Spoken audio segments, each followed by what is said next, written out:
میں خود اس حقیقت کو تسلیم کرتا ہوں کہ دنیا میں ایسی مخلوق موجود ہے جو ہر طرح کا روپ بدل سکتی ہے، جس روپ میں آنا چاہے آ سکتی ہے۔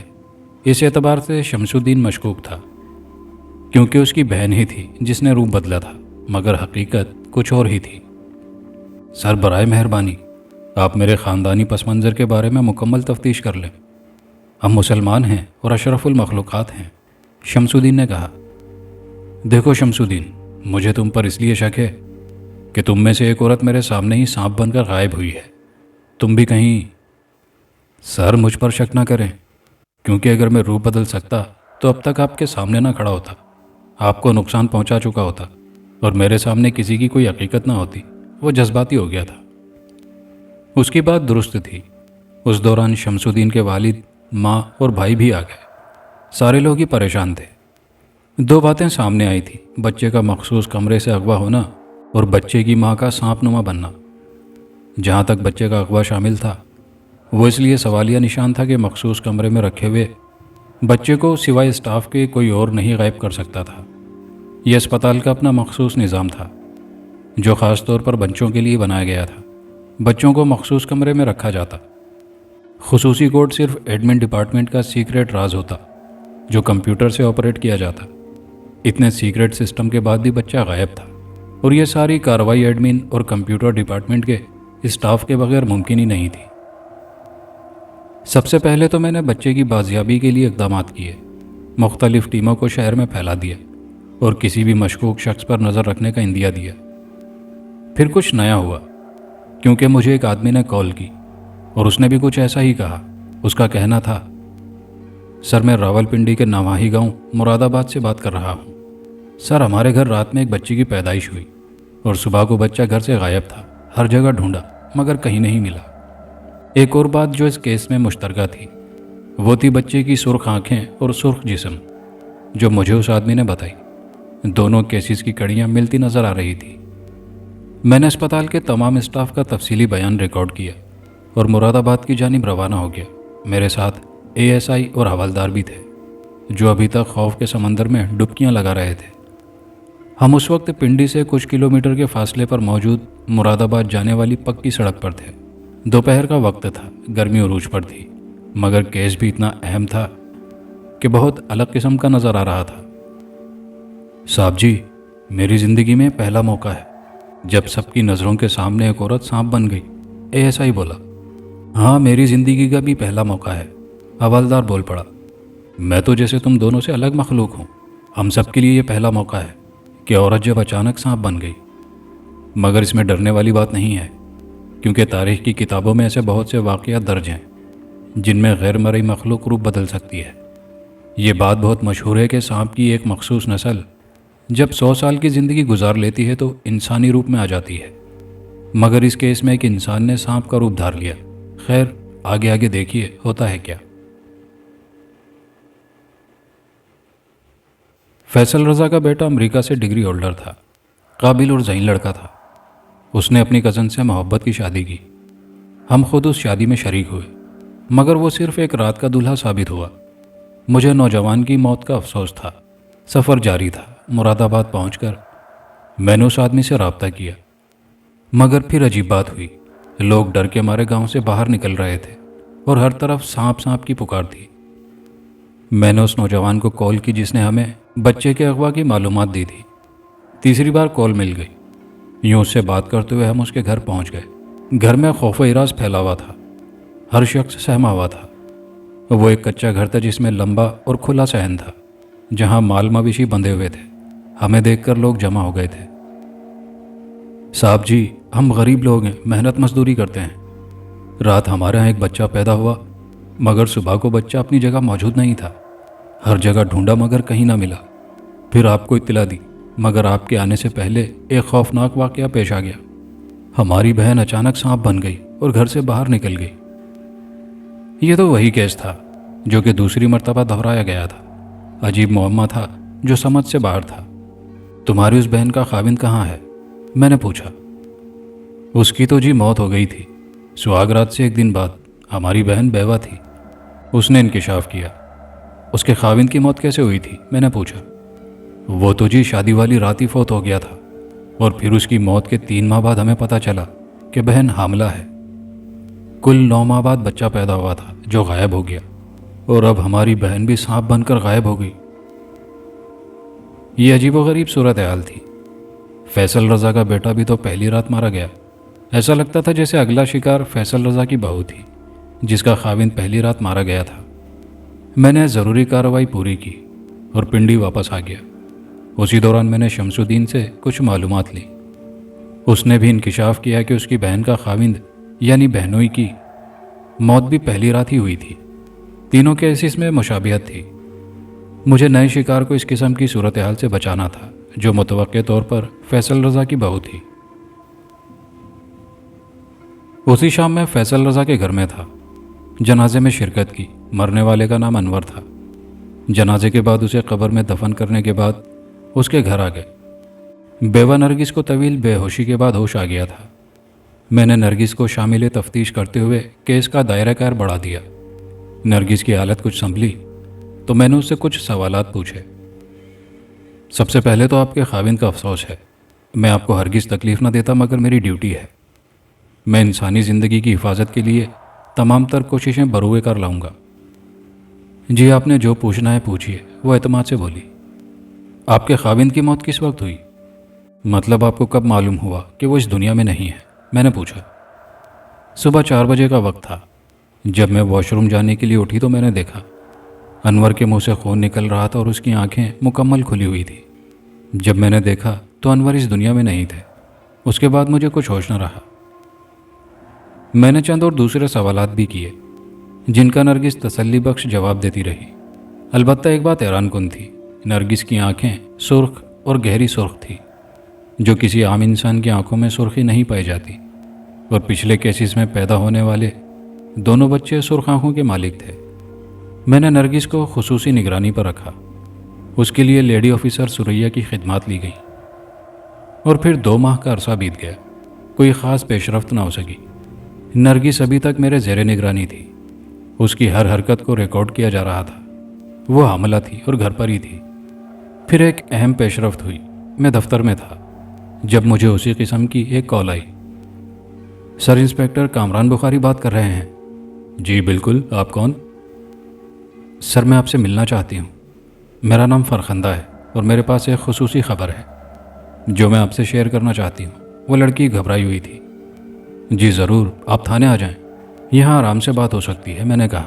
اوکے سر، میں آتی ہوں، لڑکی نے کہا اور رابطہ منقطع ہو گیا۔ آدھے گھنٹے کے انتظار کے بعد ایک نوجوان لڑکی میرے دفتر میں آئی۔ اس کی عمر 22 سال سے زیادہ نہیں تھی۔ چہرے پر نقاب تھا۔ میں نے اسے بیٹھنے کا کہا اور پھر گفتگو کا آغاز ہوا۔ سر میرا نام فرخندہ ہے۔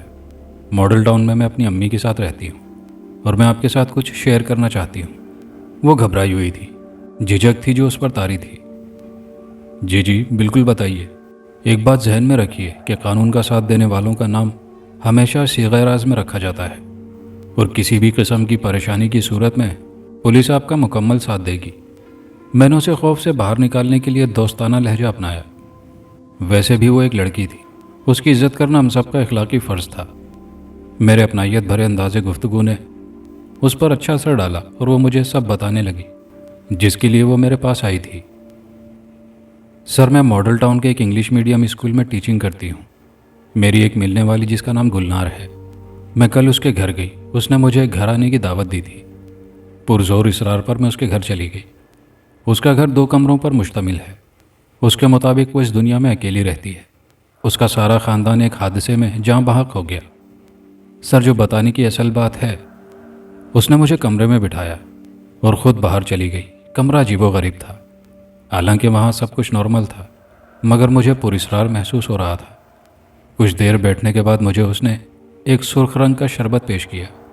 وہ گاڑھا اور لذیذ شربت تھا۔ ایک لمحے کو میں سب کچھ بھول گئی۔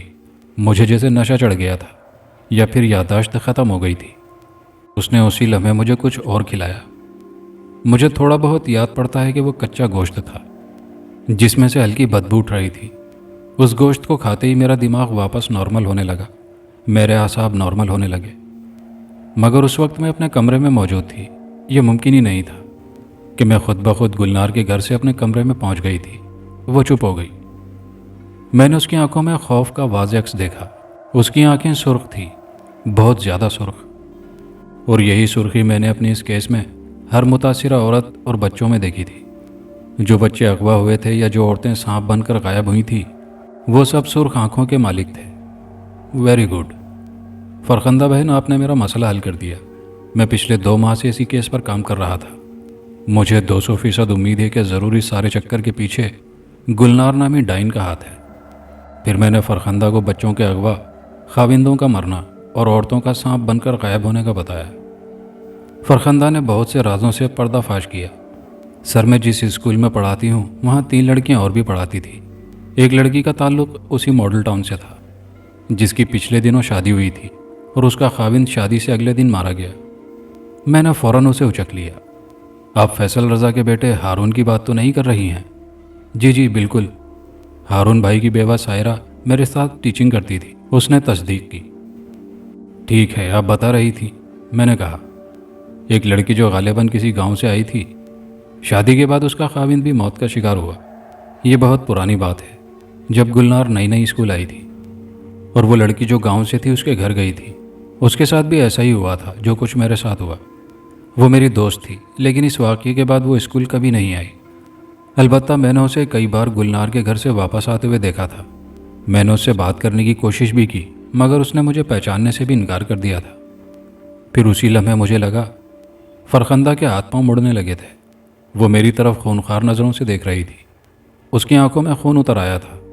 وہ اپنے آپ پر قابو کرنے کی بہت کوشش کر رہی تھی۔ اس کے ہاتھ پاؤں اپنی جسامت سے بڑھنے لگے تھے۔ یہ عجیب و غریب صورتحال تھی۔ پانی، وہ جیسے پھنکار کر بولی۔ میں نے اسے پانی پلایا۔ پانی پینے سے کچھ افاقہ ہوا، وہ نارمل ہونے لگی۔ آہستہ آہستہ اس کے اعصاب نارمل ہوتے گئے۔ سر، جب سے میں گلنار کے گھر سے آئی ہوں میری حالت ایسی ہی ہے۔ میرا دل چاہتا ہے کہ گلنار کے ہاتھ کا لذیذ شربت پیوں اور بدبودار گوشت کھاؤں، لیکن پانی پینے سے میری حالت قدرے بہتر ہو جاتی ہے۔ آپ پلیز گلنار کو گرفتار کر لیجئے۔ وہ یقیناً کوئی جادوگرنی ہے جو کالے سفلی عمل سے لوگوں کی زندگی جہنم بنا رہی ہے۔ اس کا گھر بلاک 5 فیز 2 میں ہے۔ فرخندہ کی حالت ابھی بھی مکمل ٹھیک نہیں تھی۔ اس کی سانسیں پھولی ہوئی تھی اور جسم کانپ رہا تھا۔ اتنی اہم معلومات دینے کا شکریہ۔ آپ اگر برا نہ منائیں تو میرے ساتھ چلیے، میں گلنار سے نمٹ لوں گا، مگر آپ کی طبیعت خراب ہے، میں آپ کو گھر تک ڈراپ کر دوں گا۔ میں نے ہمدردی سے کہا، نہیں سر، میں رکشے سے چلی جاؤں گی، بس آپ اس گلنار کو پکڑ لیں۔ وہ اٹھ کھڑی ہوئی۔ اس کا جسم تھر تھر کانپ رہا تھا۔ مجھے نہیں لگتا تھا کہ وہ اس حالت میں بغیر کسی مدد کے اپنے گھر پہنچ جائے گی۔ دیکھیے، آپ میری بہن کی طرح ہیں، آپ کی مدد کرنا میرا اخلاقی فرض ہے۔ میں ایک فرض شناس پولیس آفیسر ہوں اور اپنی حدود و قیود سے مکمل واقف ہوں۔ آپ میرے ساتھ پہلے اسپتال چلیے، طبیعت چیک کرائیے، پھر ہم آپ کو بحفاظت گھر پہنچا دیں گے، میں نے دھیمے اور شائستہ انداز میں کہا۔ فرخندہ کمزوری کی وجہ سے دوبارہ کرسی پر بیٹھ گئی۔ اس کی حالت خراب تھی۔ مجھے اس لڑکی کو سنبھالنے کے لیے ایک عورت کی ضرورت تھی۔ سریا آن ڈیوٹی تھی۔ میں نے سریا کو بلایا اور پھر ہم اسے لے کر اسپتال گئے۔ وہاں اسے دوبارہ دورہ پڑا تھا۔ میں نے اپنے اختیارات استعمال کرتے ہوئے فرخندہ کے تمام ٹیسٹ سرکاری خرچ سے کرائے، کیونکہ وہ اس وقت ہماری بہتری کے لیے آئی تھی اور گلنار کے خلاف ممکنہ کیس میں فرخندہ جیسے مضبوط گواہ کا ہونا بھی لازمی تھا۔ جلدی سارے ٹیسٹ ہو گئے اور فائنل رپورٹ نے مجھے گھما کر رکھ دیا۔ فرخندہ نے مردہ گوشت کھایا تھا اور وہ بھی انسانی، اور ساتھ ہی انسانی خون پیا تھا۔ میڈیکل ٹیسٹ نے یہ بات ثابت کر دی تھی کہ اس کے جسم میں دونوں چیزیں پائی گئی تھی۔ میں نے سریا کو فرخندہ کے ساتھ اسپتال میں رہنے کا کہا، جبکہ خود ماڈل ٹاؤن روانہ ہو گیا۔ شام ہو گئی تھی۔ میں نے بہت سے گھر دیکھ ڈالے، مگر گلنار کا گھر ملنے میں نہ آیا۔ یہ گنجان آباد بہت بڑی آبادی تھی، ہر گھر دیکھنا ممکن نہ تھا۔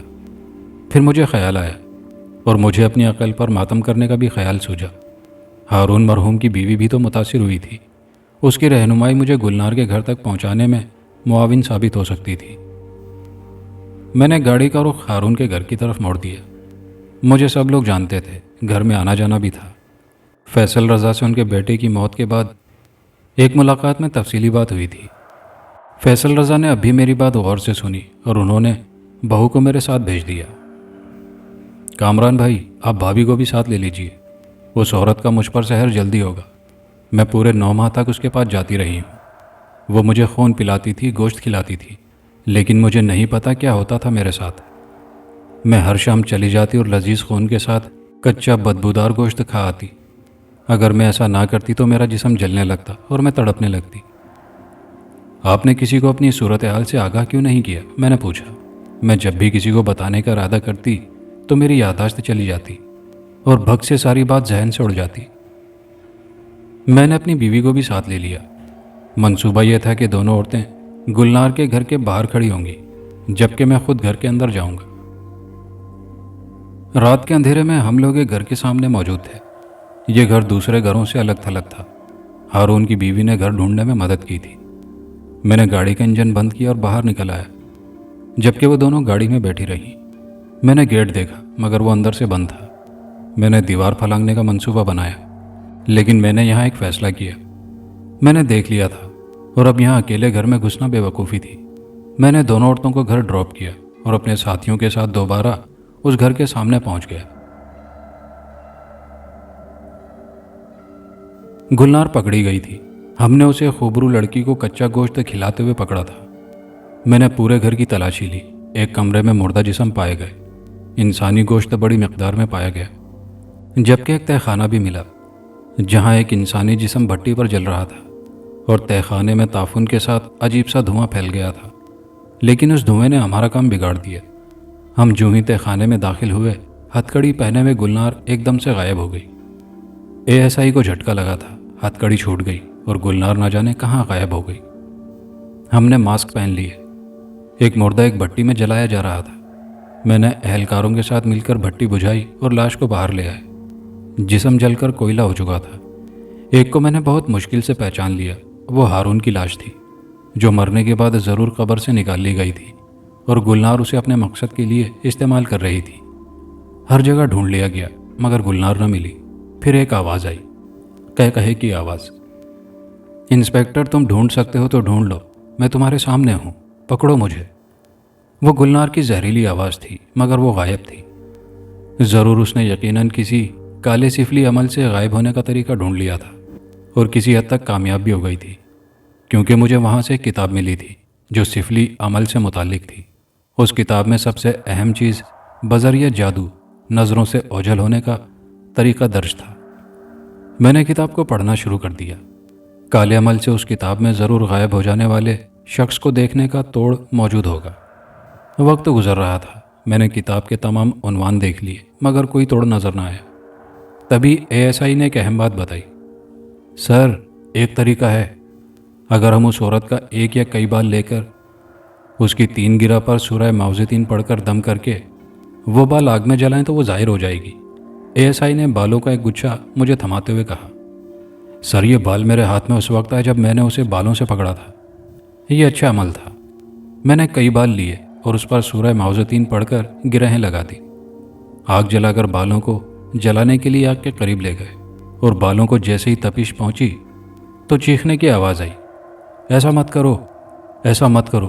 وہ گلنار کی آواز تھی، تم خود کو ہمارے حوالے کر دو ورنہ تم جانتی ہو کہ تمہارا کیا حشر ہونے والا ہے۔ میں نے کہا، ٹھیک ہے، تم میرے بال کو آگ سے دور کرو، میں ظاہر ہوتی ہوں۔ وہ بولی، نہیں، تم اسی حالت میں سامنے آؤ، جلدی کرو، خود کو ظاہر کرو ورنہ۔ میں نے تیز اور سخت لہجے میں کہا۔ گلنار نے خود کو ہمارے سامنے ظاہر کر دیا۔ میں نے اسے ہتھکڑی لگائی اور تھانے لے آیا۔ اس کے گھر کو بھی تالا لگا دیا۔ اس کی شکل کالی سیاہ تھی، بالکل توے کی طرح۔ تفتیش کے دوران اس نے اعتراف جرم کیا اور اپنا بیان کچھ یوں قلم بند کرایا، میرا اصل نام گنگا عرف گلنار ہے، میرا تعلق ہندو مذہب سے ہے۔ ایک حادثے میں میرے گھر والے مارے گئے تو میں تنہا ہو گئی، کوئی سہارا نہ تھا۔ میرے کالے رنگ نے بھی میری نحوست میں اہم کردار ادا کیا۔ میں نے کئی لڑکوں پر ڈورے ڈالے مگر مسئلہ صرف میرے کالے اور بھدے رنگ کا تھا۔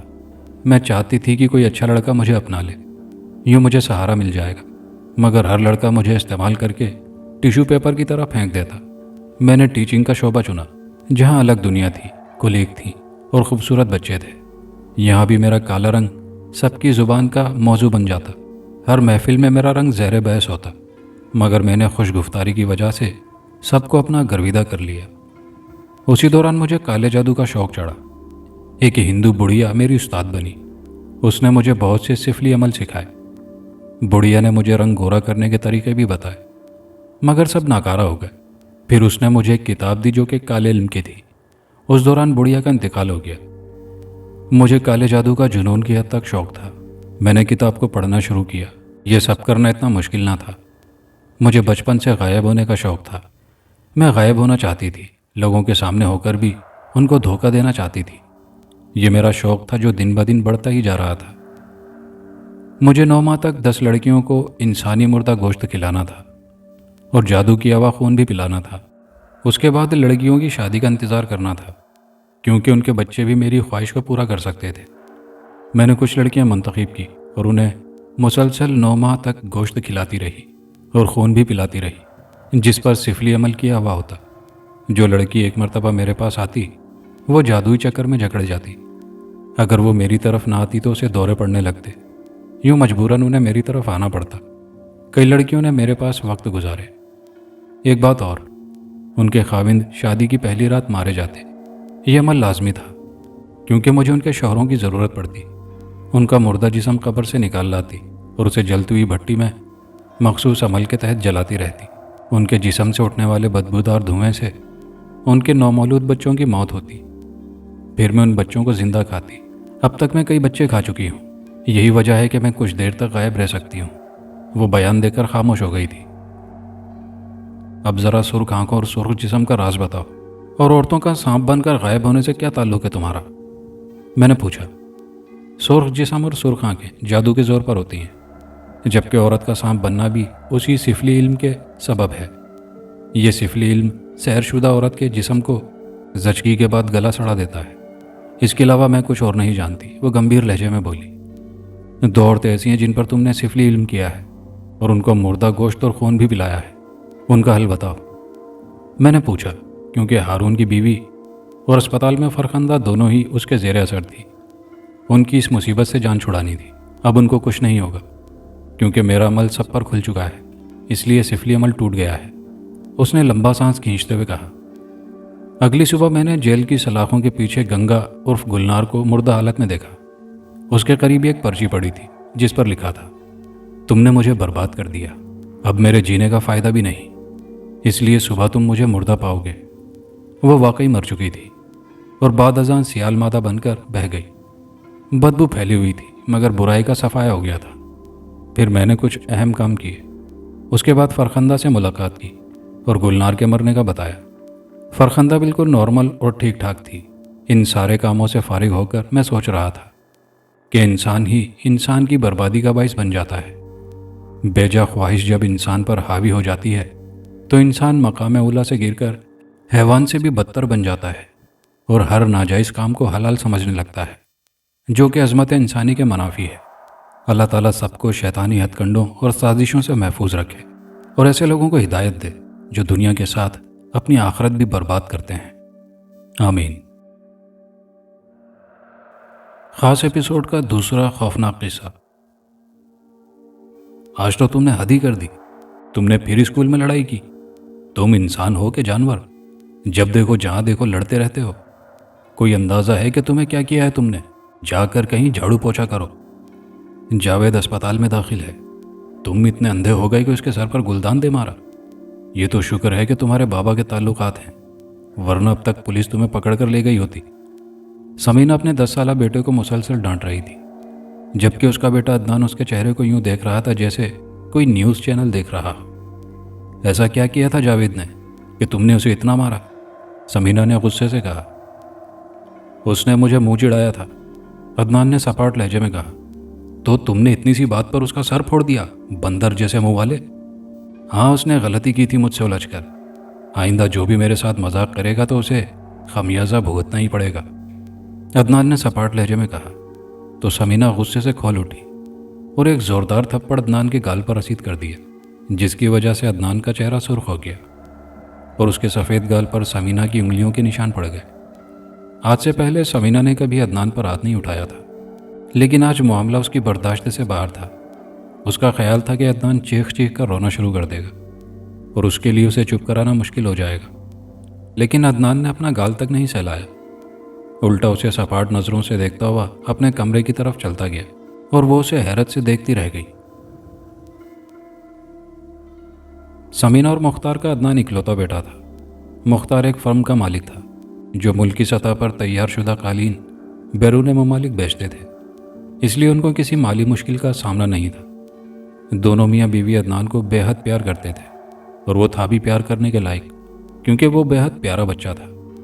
سرخ و سفید رنگت، بھرے بھرے گال اور گالوں پر پڑ جانے والے گڑھے اسے اور زیادہ پرکشش بنا دیتے، لیکن اس کے رویے سے سمینہ اور مختار دونوں ہی بہت پریشان تھے، خصوصاً سمینہ، کیونکہ مختار تو اپنے کاروبار میں اکثر مصروف رہتا۔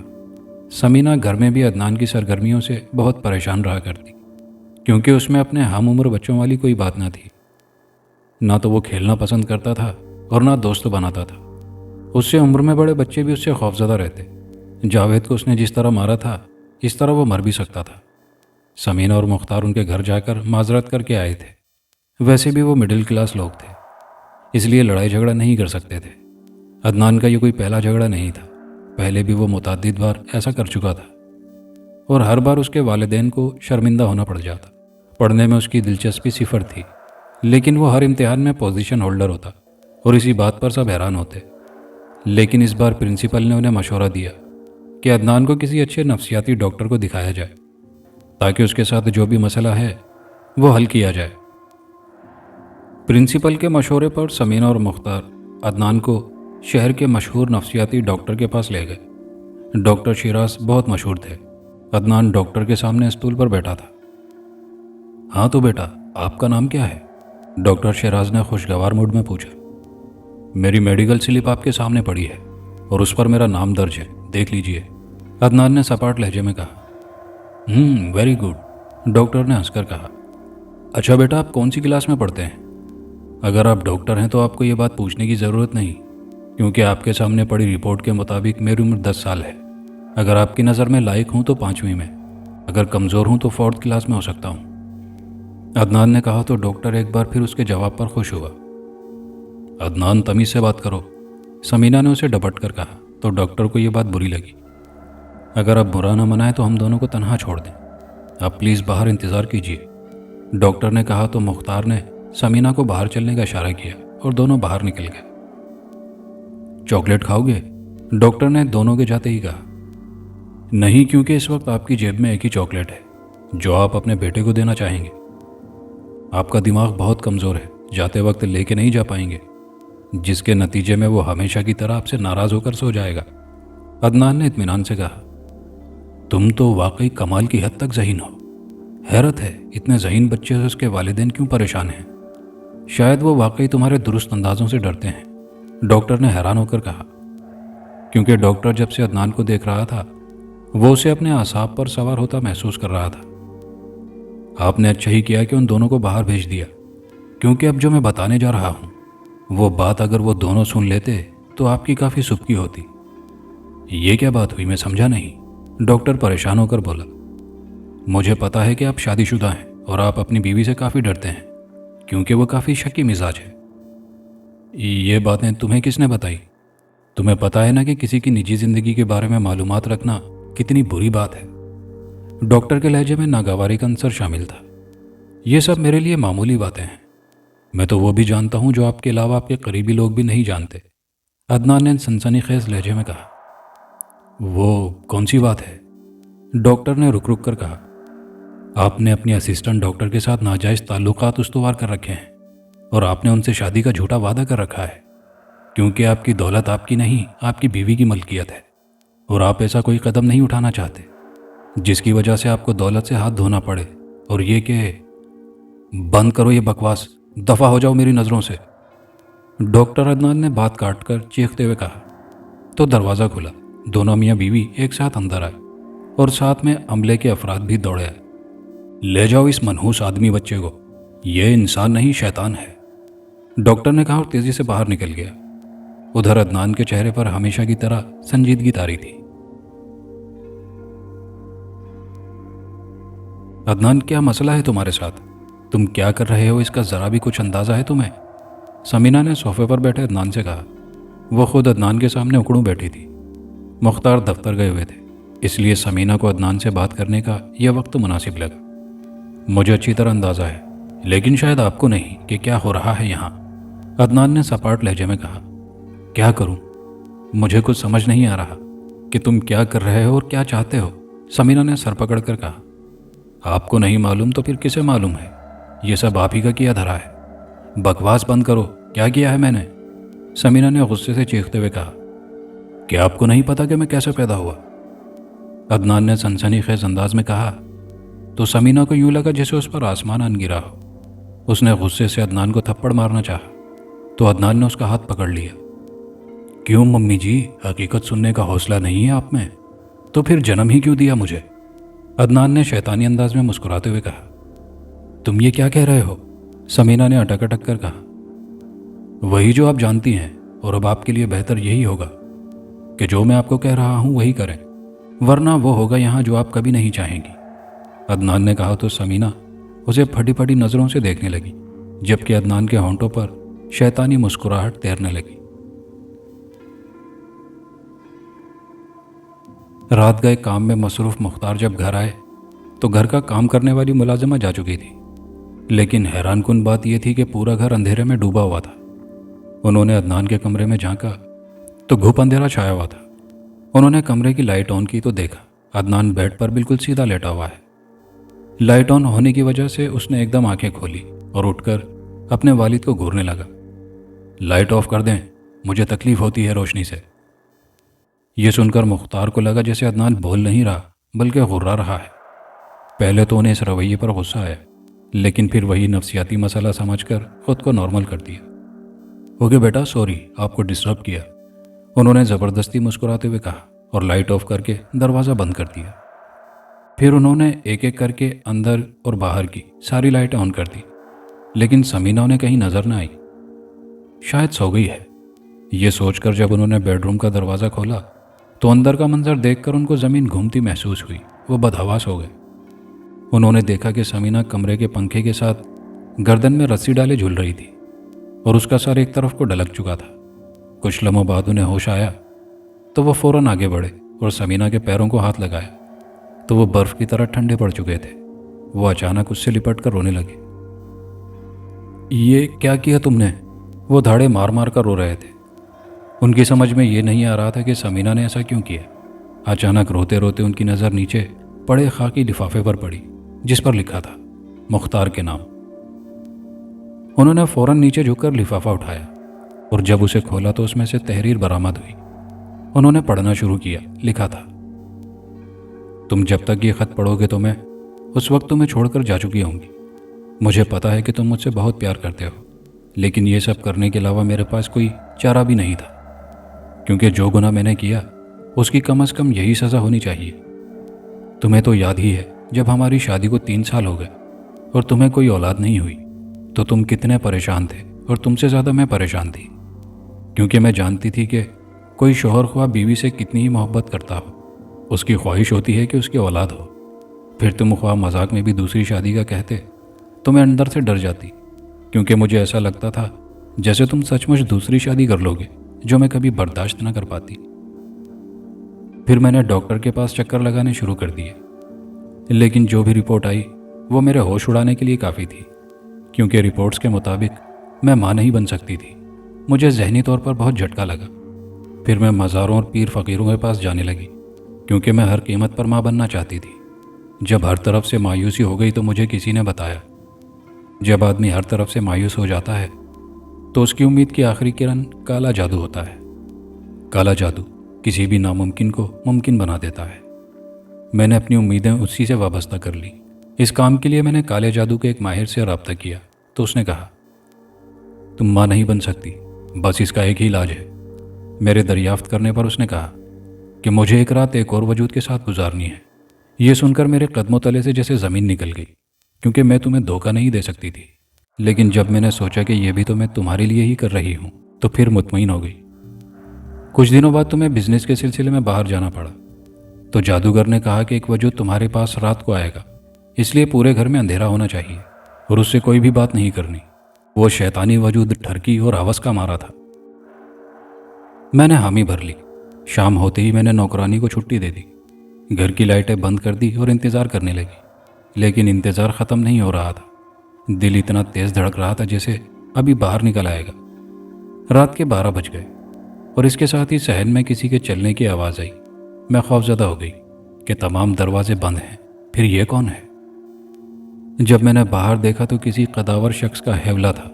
جب میں نے پوچھا کون ہے تو اس کے جواب میں غراٹ سی نکلی۔ میں خوفزدہ ہو گئی۔ اس نے آگے بڑھ کر مجھے دبوچ لیا اور اندر لے آیا۔ اس کے بعد جو ہوا نہیں ہونا چاہیے تھا۔ جب وہ جانے لگا تو اچانک میرے دل میں خیال آیا، کیوں نہ اس آدمی کا چہرہ دیکھا جائے، کیونکہ مجھے شک تھا کہ کہیں یہ جادوگر خود نہ ہو، کیونکہ اکثر جادوگر جنات کا بول کر خود ہی جن بن جاتے ہیں، اور کہیں مجھے یہ دھوکہ دینے کے لیے ڈرامہ نہ رچا رہا ہو۔ میں نے ایک دم سے لائٹ آن کر دی اور جب اس کے چہرے کی طرف دیکھا تو میرے رونگٹے کھڑے ہو گئے، کیونکہ وہ انسان نہیں بلکہ مکروہ صورت شیطان لگتا تھا۔ کالے کفن جیسے لبادے میں لپٹا تھا اور اس کا چہرہ ایسا تھا جیسے کسی نے چہرے کا سارا گوشت چھین لیا ہو اور آنکھوں کی جگہ جیسے انگارے دہک رہے ہوں۔ مجھے ایک دم چکر سا آیا اور میں بے ہوش ہو گئی۔ جب ہوش آیا تو مارے خوف کے میرا برا حال تھا، کیونکہ رات میں نے کسی انسان نہیں بلکہ شیطان کے ساتھ گزاری تھی۔ اور جب میں جادوگر کے پاس گئی تو وہ بہت غضبناک ہوا اور بولا کہ میں نے بہت بڑی غلطی کی ہے کہ میں نے اس وجود کو شیطان کہا جس کی مجھے جلد سزا ملے گی۔ میں ڈر کے مارے واپس آ گئی اور پھر اس واقعے کو آہستہ آہستہ بھولنے لگی۔ میں سچ مچ بہت ڈر گئی تھی اس وقت تک جب تک عدنان پیدا نہیں ہو گیا۔ اس کے ساتھ ہی وہ تمام خدشات غلط ثابت ہوئے جو میرے دل میں تھے، کیونکہ عدنان نارمل تھا، اس میں کوئی خاص بات نہیں تھی جو اسے دوسرے انسانوں سے مختلف کرتی۔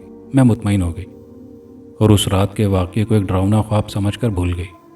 میں یہ بھول گئی کہ میں نے تمہاری نہیں بلکہ شیطان کی اولاد کو جنم دیا ہے۔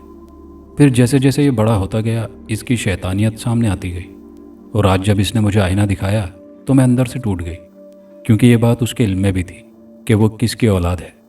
اس سے پہلے کہ وہ تمہیں بتاتا میں خود ہی بتا رہی ہوں، ساتھ ہی خود کو سزا بھی دے رہی ہوں تاکہ تم مجھ سے پھر بھی محبت کرتے رہو۔ بس اس ایک رات کی میری غلطی کو معاف کر دو، مجھے اور کچھ نہیں چاہیے۔ اور ہاں، عدنان نہ تمہارا بیٹا ہے اور نہ میرا، بلکہ وہ شیطان کا وجود ہے۔ اسے مار ڈالو کیونکہ وہ تمہیں بھی مار ڈالے گا۔ میں خود اس طرح سے نہیں مرنا چاہتی تھی، لیکن اس نے پتہ نہیں کیسے کیا کیا کہ میں خود کو مارنے کے لیے تیار ہو گئی۔ یہ خط پڑھ کر مختار کے اوسان خطا ہو گئے۔ اسے ساری بات سمجھ آ گئی اور ساتھ ہی اس کے دل میں نفرت کا طوفان اٹھا کہ عدنان ان کی نہیں بلکہ شیطان کی اولاد ہے اور ان کی بیوی کا قاتل بھی۔ انہوں نے غصے سے الماری سے لوڈ کیا ہوا ریوالور نکالا اور عدنان کے کمرے میں داخل ہوئے۔ سامنے عدنان کو کھڑے پایا۔ عدنان کی آنکھیں انگارے کی طرح دہک رہی تھی۔ آئیے آئیے میرے پیارے ابا، آپ ہی کا انتظار تھا، عدنان نے بے خوف سے انداز میں مسکراتے ہوئے کہا۔ مختار اس کے انداز سے خوفزدہ ہو گئے، لیکن انہیں فوراً خیال آیا کہ ان کی بیوی کا قاتل یہی ہے۔ انہوں نے ریوالور کا رخ عدنان کی طرف موڑ دیا۔ آپ کو کیا لگتا ہے ابا جان کہ میں آپ جیسے کمزور انسان سے مر سکتا ہوں؟ میرا باپ آج تک نہیں مرا تو آپ مجھے کیسے مار سکتے ہیں؟ میں بھی تو اس کی اولاد ہوں، شیطان کی اولاد۔ تم جیسے انسانوں سے اپنی مرضی کا کام کروانا میرے بائیں ہاتھ کا کھیل ہے۔ اب چپ چاپ اپنا یہ ریوالور اپنی کنپٹی پر رکھو اور گولی چلا دو۔ عدنان نے کہا تو مختار کو یوں محسوس ہوا کہ ان کا دماغ ان کی مرضی کے بغیر حرکت کر رہا ہے، اور ساتھ ہی ریوالور کی ٹھنڈی نال انہیں اپنی کنپٹی پر محسوس ہوئی۔ یہ سوچ کر انہیں ٹھنڈے پسینے آنے لگے۔ انہوں نے ریوالور کو ہٹانے کی بہت کوشش کی، لیکن وہ اپنی اس کوشش میں ناکام ہو گئے۔ اب گولی چلا دو ابا جان، عدنان نے کہا تو مختار نے اپنی طرف سے ریوالور ہٹانے کی بہت کوشش کی، لیکن انگلی نے جیسے ہی حرکت کی گولی چل گئی۔ ساتھ ہی مختار کا وجود کسی کٹے ہوئے شہتیر کی طرح نیچے گرا، جبکہ عدنان کے چہرے پر شیطانی مسکراہٹ رقص کرنے لگی تھی۔ اور کہانی کے آخر میں آپ کی گزارشات پر آپ کے نام: طلحہ آفتاب صاحب ہیں لاہور پاکستان سے، رانا عامر صاحب ہیں کراچی پاکستان سے، وسیم علی صاحب ہیں فیصل آباد پاکستان سے، اجمل صاحب ہیں شہر کا نام نہیں لکھا انڈیا سے ہیں، الفت خان صاحبہ ہیں دلی انڈیا سے، چودھری ابو حمدان مہر صاحب ہیں سعودیہ سے، تعلق ان کا گجرانوالہ پاکستان سے ہے، مسٹر روبی ہیں master chef Seoul South Korea سے، رخسار خاتون ہیں کولکتہ انڈیا سے، نیلم صاحبہ ہیں کے پی کے پاکستان سے، شبنم عباسی صاحبہ ہیں اسلام آباد پاکستان سے، فیاض خان صاحب ہیں ترنڈا محمد پناہ تحصیل لیاقت پور پاکستان سے، اور آصف خان صاحب ہیں نیو کراچی پاکستان سے۔ آپ سب کے پیار بھرے کامنٹس کا بے حد شکریہ۔ ویڈیو کو دوستوں کے ساتھ ضرور لائک شیئر کیجیے گا، کامنٹ باکس میں اپنی رائے کا اظہار کیجیے گا، اور چینل پر نئے آنے والے دوستوں سے گزارش ہے کہ چینل کو لازمی سبسکرائب کر لیجیے۔ شکریہ۔